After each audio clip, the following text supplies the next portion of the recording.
When approaching a roundabout, choose your line, slow down and yield to pedestrians.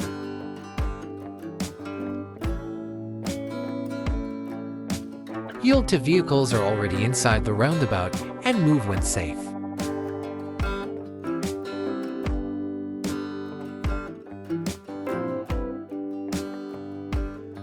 Let's look at an example.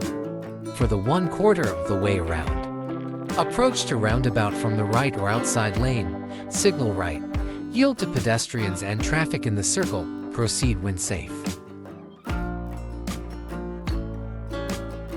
To drive half around a traffic circle, the correct approach is to enter from the left or right lane.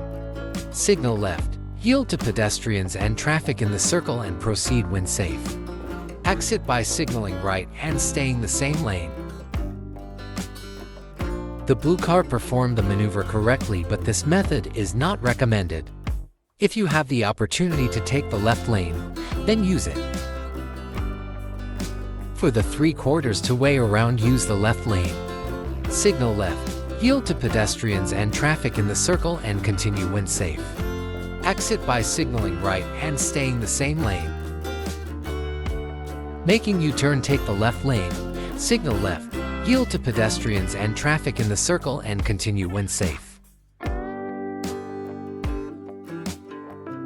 Exit by signaling right and staying the same lane.